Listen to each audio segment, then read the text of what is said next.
नमस्कार, मेरा नाम है मोहित परखे। आज हम एक ऐसी शख्सियत के बारे में पढ़ने का प्रयास करेंगे जो पूरे भारतवर्ष के लिए महत्वपूर्ण रखते हैं। ये एक ऐसे व्यक्ति हैं जिन्होंने भारत को एक नई दिशा दी, भारत को मार्गदर्शन दिया, समानता का नारा दिया, समानता की भावना दी। जहाँ भारत एक और न जाने कितनी भेदभाव की गुलामियों से जकड़ा हुआ था, वही इन्होंने भारत को एक नई दिशा प्रदान की। आइए जानते हैं डॉक्टर भीमराव अंबेडकर के बारे में। इस पुस्तक के माध्यम से हम जानेंगे उनके विभिन्न दृष्टिकोणों को, उनके विभिन्न जीवन को, अलग अलग जीवन के क्षेत्रों को। तो शुरू करते हैं। सबसे पहले हम जान लेते हैं बाबा साहेब का शुरुआती परिचय, जो उनके जीवन को और समझने के लिए सहयोग करेगा। भीमराव रामजी अंबेडकर डॉक्टर बाबा साहेब अंबेडकर नाम से लोकप्रिय भारतीय दलित बहुज्ञ, विधिवेत्ता, अर्थशास्त्री, राजनीतिज्ञ और समाज सुधारक थे। उन्होंने दलित बौद्ध आंदोलन को प्रेरित किया और अछूतों से सामाजिक भेदभाव के विरुद्ध अभियान चलाया। श्रमिकों, किसानों और महिलाओं के अधिकारों का समर्थन भी किया था उन्होंने। वे स्वतंत्र भारत के प्रथम विधि एवं न्याय मंत्री थे। भारतीय संविधान के जनक एवं भारत गणराज्य के निर्माताओं में से एक थे। अंबेडकर विपुल प्रतिभा के छात्र थे। उन्होंने कोलंबिया विश्वविद्यालय और लंदन स्कूल ऑफ इकोनॉमिक्स दोनों ही विश्वविद्यालयों में अर्थशास्त्र में डॉक्टरेट की उपाधि प्राप्त की तथा विधि, अर्थशास्त्र और राजनीति विज्ञान में शोध कार्य भी किए थे।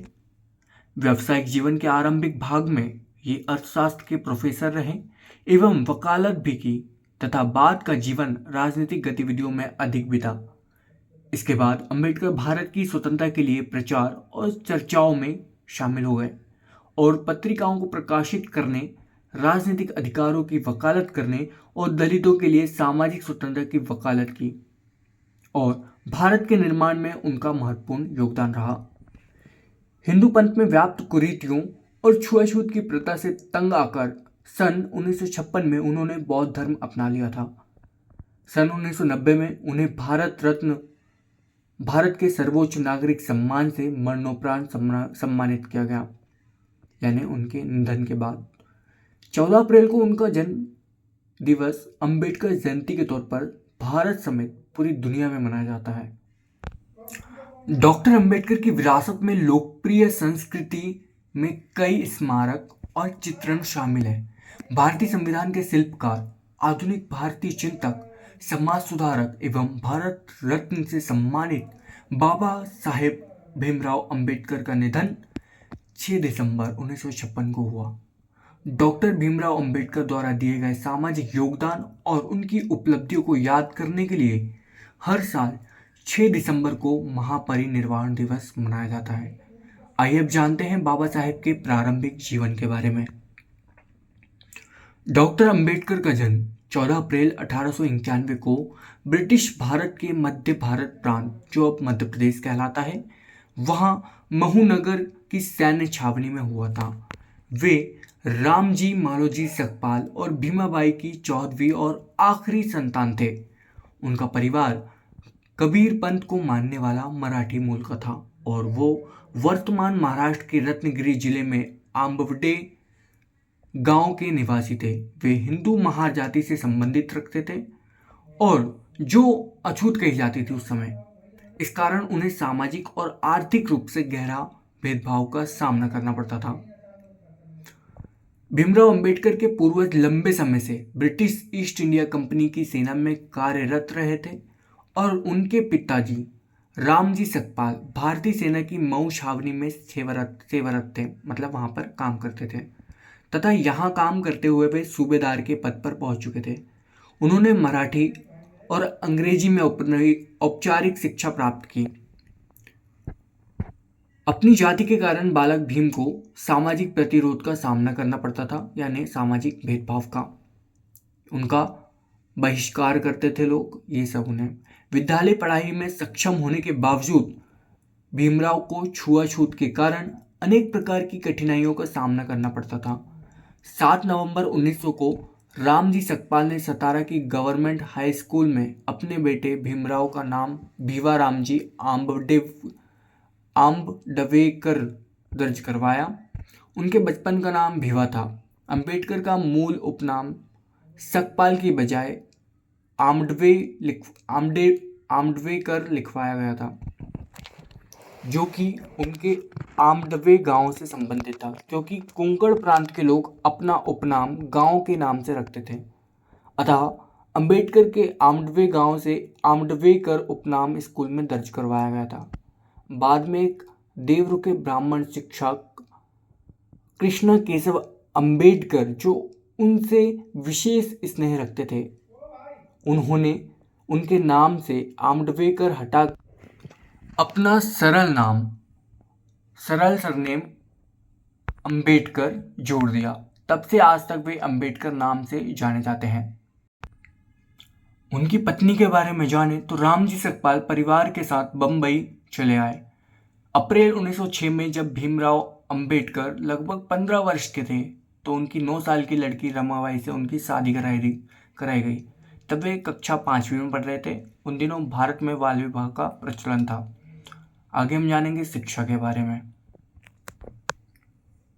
उनकी प्राथमिक शिक्षा अंबेडकर ने सतारा नगर में राजवाड़ा चौक पर स्थित शासकीय हाई स्कूल, जो वर्तमान में प्रताप सिंह हाई स्कूल के नाम से जाना जाता है, वहां 7 नवंबर 1900 को अंग्रेजी की पहली कक्षा में प्रवेश लिया। इसी दिन से उनके शैक्षिक जीवन का आरंभ हुआ था। इसलिए 7 नवंबर को महाराष्ट्र में विद्यार्थी दिवस के रूप में मनाया जाता है। उस समय उन्हें भिवा कहकर बुलाया जाता था। स्कूल में उस समय भिवा रामजी अंबेडकर यह उनका नाम उपस्थिति पंजिका में क्रमांक 1914 पर अंकित था। जब वे अंग्रेजी चौथी कक्षा की परीक्षा उत्तीर्ण हुए, तब क्योंकि यह अछूतों में असामान्य बात थी, इसलिए भीमराव की इस सफलता को अछूतों के बीच सार्वजनिक समारोह के रूप में मनाया गया था, क्योंकि वहां पर उस समय ऐसा कोई अछूत व्यक्ति या फिर विद्यार्थी नहीं होता था जो ऐसा कर पाए। जो भीमराव अंबेडकर ने किया था वो उत्तीर्ण हुए थे चौथी कक्षा में, तो इसलिए समारोह मनाया गया था, इसलिए वो याद है। और उनके परिवार के मित्र एवं लेखक दादा किर्लोस्कर द्वारा स्वलिखित बुद्ध की जीवनी उन्हें भेंट की गई थी। इसे पढ़कर उन्होंने पहली बार गौतम बुद्ध व बौद्ध को जाना और उनकी शिक्षा से प्रभावित हुए। माध्यमिक शिक्षा के बारे में जाने उनकी तो 1897 में भीमराव अंबेडकर का परिवार मुंबई चला गया, जहां उन्होंने एल्फिंस्टन रोड पर स्थित शासकीय हाई स्कूल में आगे की शिक्षा प्राप्त की।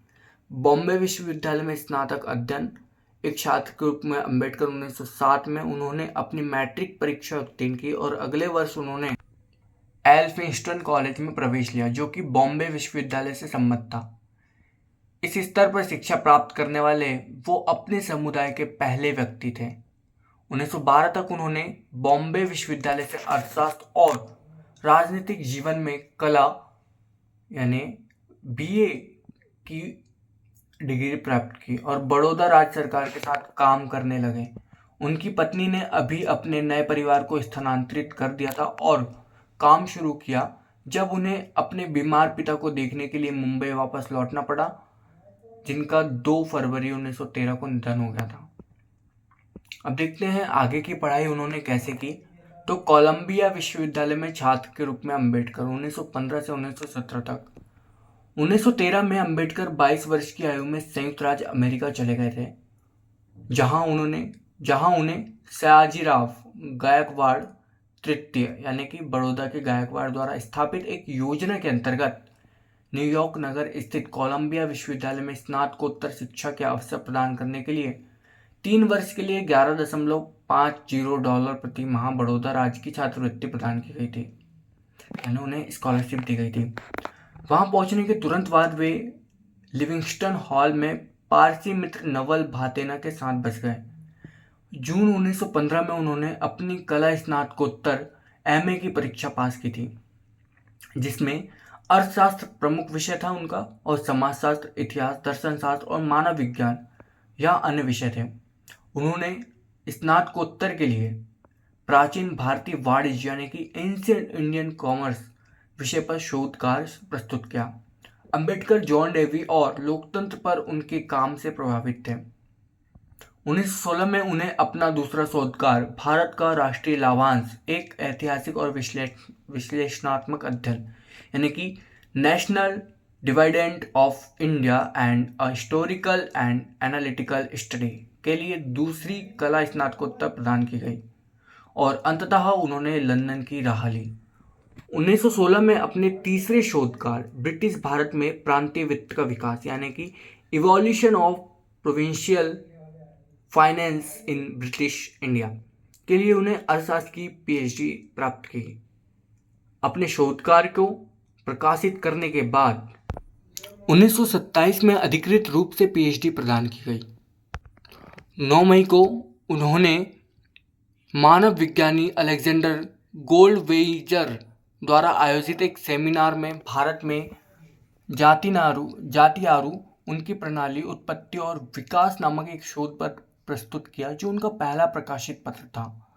3 वर्ष तक की अवधि के लिए मिली हुई छात्रवृत्ति का उपयोग उन्होंने केवल 2 वर्षों में अमेरिका में पाठ्यक्रम पूरा करने के लिए किया और 1916 में वे लंदन चले गए। लंदन स्कूल ऑफ इकोनॉमिक्स में स्नातकोत्तर अध्ययन 1916 में अक्टूबर 1916 में वे लंदन चले गए और वहाँ उन्होंने ग्रेज इन में बैरिस्टर कोर्स यानी विधि अध्ययन के लिए प्रवेश किया और साथ ही लंदन स्कूल ऑफ इकोनॉमिक्स में भी प्रवेश लिया, जहाँ उन्होंने अर्थशास्त्र की डॉक्टरेट थीसिस पर काम करना शुरू किया। जून 1917 में विवश होकर उन्हें अपना अध्ययन अस्थायी तौर पर छोड़कर भारत आना पड़ा था, क्योंकि बड़ौदा राज्य से उनकी छात्रवृत्ति समाप्त हो गई थी। लौटते समय उनके पुस्तक संग्रह को उस जहाज से अलग जहाज पर भेजा गया था जिसे जर्मन पनडुब्बी के टारपीडो द्वारा डुबो दिया गया। यह प्रथम विश्व युद्ध का काल था। उन्हें 4 साल के भीतर अपने थीसिस के लिए लंदन लौटने की अनुमति मिली।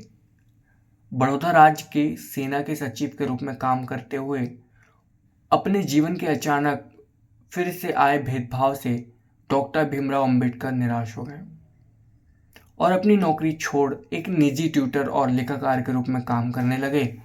यहाँ तक कि उन्होंने अपना परामर्श व्यवसाय भी आरंभ किया, जो उनकी सामाजिक स्थिति के कारण विफल रहा, क्योंकि वो एक महार जाति से बिलोंग करते थे जो उस समय अछूत मानी जाती थी। अपने एक अंग्रेज जानकर मुंबई के पूर्व राज्यपाल लॉर्ड सिडनेम के कारण उन्हें मुंबई में Sydenham college of commerce and economics में राजनीतिक अर्थव्यवस्था के प्रोफेसर के रूप में नौकरी मिल गई। 1920 में कोल्हापुर के साहू महाराज अपने पारसी मित्र के सहयोग और कुछ निजी बचत के सहयोग से वे एक बार फिर से इंग्लैंड वापस जाने में सफल हो पाए तथा 1921 में विज्ञान स्नातकोत्तर एमएससी प्राप्त की, डिग्री प्राप्त की उन्होंने एमएससी की, जिसके लिए उन्होंने provincial decentralisation of imperial finance in British India यानी कि ब्रिटिश भारत में शाही अर्थव्यवस्था का प्रांतीय विकेंद्रीकरण खोज ग्रंथ प्रस्तुत किया। 1922 में उन्हें ग्रेज इन बैरिस्टर एट लॉ डिग्री प्रदान की और उन्हें ब्रिटिश बार में बैरिस्टर के रूप में प्रवेश मिल गया। 1923 में उन्होंने अर्थशास्त्र में डीएससी यानी कि डॉक्टर ऑफ साइंस उपाधि प्राप्त की। उनकी thesis the problem of the rupee, its origin and it's solution, रुपए की समस्या, इसकी उत्पत्ति और इसका समाधान पर थी। लंदन का अध्ययन पूर्ण कर भारत लौटते हुए भीमराव अंबेडकर 3 महीने जर्मनी में रुके थे, जहां उन्होंने अपना अर्थशास्त्र का अध्ययन बॉन विश्वविद्यालय में जारी रखा, किंतु समय की कमी से वे विश्वविद्यालय में अधिक नहीं ठहर पाए। उनकी तीसरी और चौथी डॉक्टरेट LL.D कोलंबिया विश्वविद्यालय 1952 और डी लिट उस्मानिया विश्वविद्यालय 1953 सम्मानित उपाधियां थी। अगला हम देखेंगे छुआछूत के विरुद्ध संघर्ष, जो अगले वीडियो में होगा।